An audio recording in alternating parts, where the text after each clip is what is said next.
Hi everyone, it's Delphine from the Archer and Olive Ambassador team. As the title suggests, today we're going to do some calligraphy together using the Archer and Olive Calliographs. If you've been wanting to add calligraphy to your 2025 bullet journal, but you just don't know where to start, this video is for you.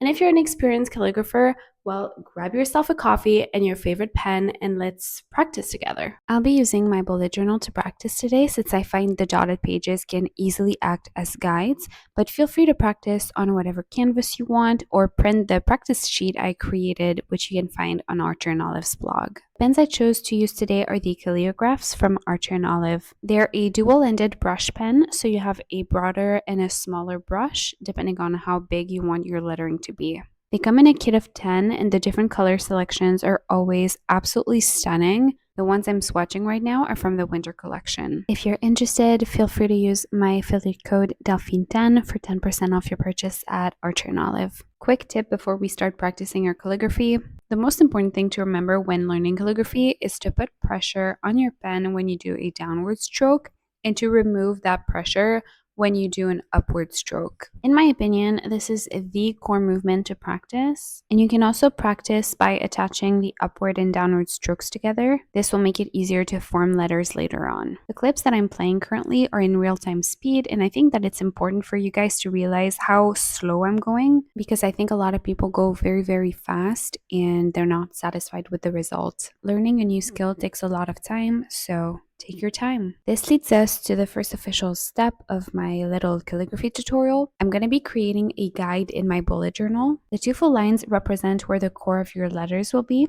and the broken lines are the upward and downward guides for letters like a D or a J. The great thing about using a bullet journal for practicing your calligraphy is that you can make your guide how big or how small you want it to be. So here I'm making a bigger guide because I'm going to be using the broader tip of the Calliograph. Now that your guide is ready, we're going to practice our basic strokes. The theory behind traditional calligraphy is that learning a few basic brush strokes will create an entire alphabet. We have the upstroke, the downstroke, which I'm adding pressure to, the oval, which puts pressure on at first and then relieves that pressure. We then have the overturn, the underturn, the ascending loop, so we are going to be using that guide, the descending loop, which we're going to use the downward broken line, and finally the compound curve, which is a bit of a mix between the overturn and underturn. As I said earlier, in theory, you could take all of these basic strokes and form an entire alphabet with it. I'm illustrating this using the Calliographs in different colors so that you can really see the different strokes. However, I personally find this method a bit too rigid for me, but it's great for understanding the logic behind calligraphy. So if you want to practice those basic strokes, I highly recommend using your guide that you created and to basically use an entire line to practice one movement.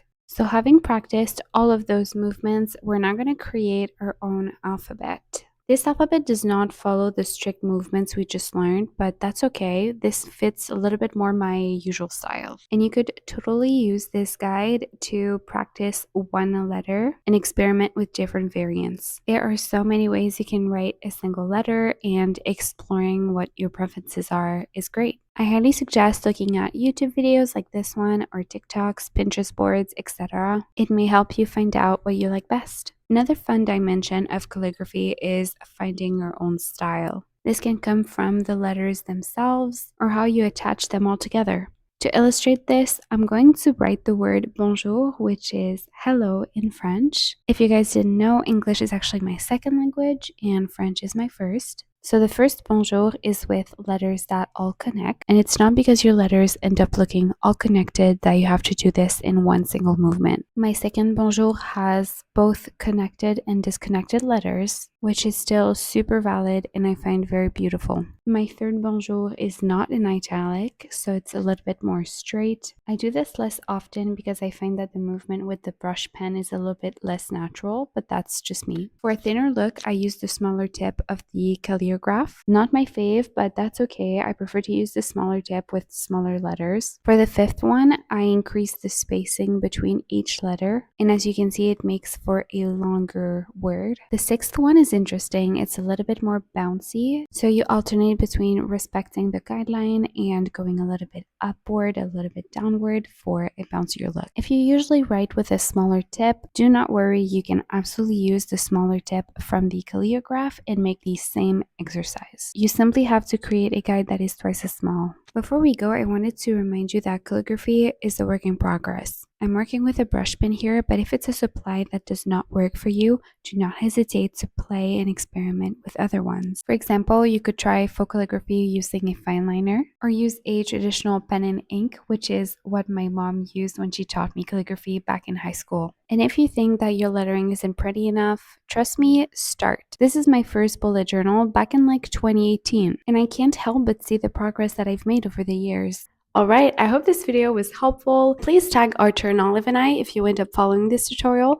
We would love to see your lettering. And finally, please look up the blog that I made on Archer and Olive's website. You will be able to find there some printables that I made for you guys if you want to practice your calligraphy. Thank you so much. I hope this was helpful. Have a nice day. Bye!